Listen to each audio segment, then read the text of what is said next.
دیکھیے یہ ساری چیزیں وہ ہیں کہ جن کا تذکرہ ایک لفظ سے کیا جاتا ہے، یہ چونکہ متعلق ہے اور عملی معاملہ ہے، آج کی حدیث کے حوالے سے بھی اس میں یہ چیز آ جائے گی۔ ان کو کہا جاتا ہے آکلٹ سائنسز۔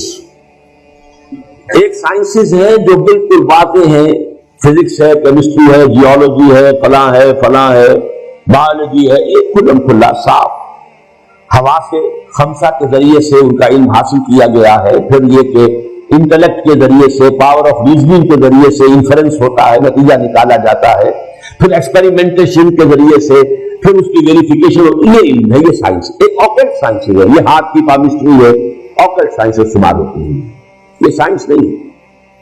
لیکن یہ کہ یہ ایک طرح سے انہیں کہہ دیا گیا کہ ہاں ان میں بھی کچھ ہے، کوئی حقیقت ہے۔ اسی طرح نجوم، ستارہ شناسی ہے، آپ پیدا کب ہوئے تھے، وہ جو ہے سائنس آف نمبر وغیرہ وغیرہ، ان سب کو ایک لفظ میں جمع کر لیجئے آکلٹ سائنسز۔ دوسری بات یہ جان لیجئے ان میں کچھ نہ کچھ حقیقت ہے، اس لیے کہ اس کائنات کی جو تخلیق ہے جو اللہ نے کی ہے، یہ چیزیں آپس میں بڑی مربوط ہیں۔ آخر کوئی وجہ ہے کہ میرے انگوٹھے کا نشان کچھ اور ہے، آپ کا کچھ اور ہے، تو ایک نہیں، اور پھر یہ بھی بدل بھی جاتے ہیں۔ کیریکٹر کی ٹرانسفارمیشن اگر ہوتی ہے ذرا تو یہ لکیریں بدلتی ہیں، تو یہ کوئی انڈیکس ہے۔ لیکن ان چیزوں کی طرف توجہ کرنے سے محمد الرسول اللہ صلی اللہ علیہ وسلم ہو میرے لیے اور آپ کے لیے عملی اعتبار سے حضور کا فرمان۔ اب دیکھیے، جیسے میں اب آخری مثال دے دوں، سحر حق ہے، جادو ہو سکتا ہے، جادو ہے، حقیقت ہے جادو، لیکن جادو کرنا جائز نہیں ہے۔ ایک چیز کا ہونا اور شے ہے، اس کا جائز ہونا اور شے ہے۔ شراب ہے، اس میں سرور ہے، اس میں کوئی تھوڑا سا نفع بھی ہے، قرآن مجید خود کہتا ہے کہ اس میں کوئی اسم کا پہلو بھی ہے، نفع کا پہلو بھی ہے۔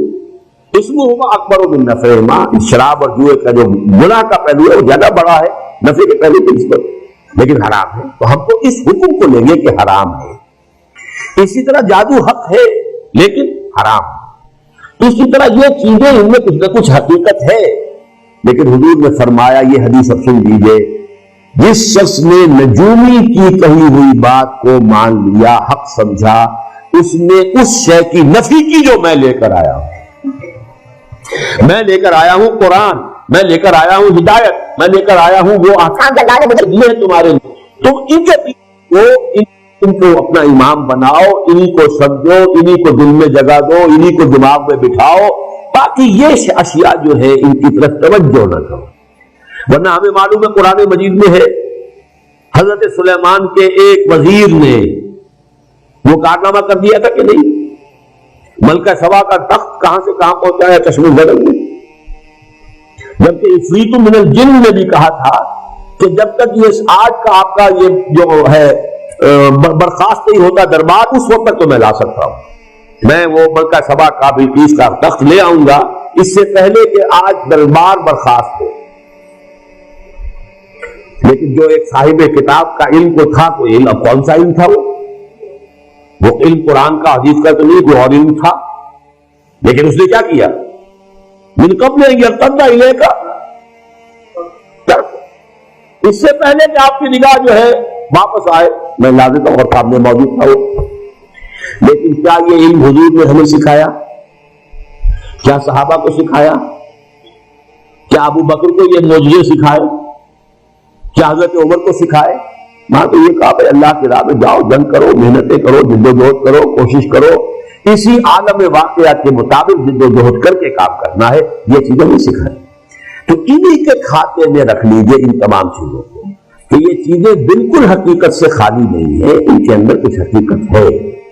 اور آج میں نے ابھی چونکہ اس موضوع پر ایک مذاکرہ حال ہی میں ہوا تھا گورنمنٹ کالج لاہور میں، اس میں بہت بڑے جو ہمارے ہاں کے پامس تھے مسٹر ایم اے ملک، وہ بھی آئے ہوئے تھے، ان سے زندگی میں پہلی ملاقات وہاں ہوئی، اور اشفاق صاحب بھی تھے، اشفاق احمد تلقین شاہ صاحب، وہاں گفتگو ہوئی، تو میں نے کہا کہ آج کی دنیا میں تو یہ شے ہمیں اتنی معلوم ہے، جینز کے اندر سب کچھ لکھا ہوا ہے،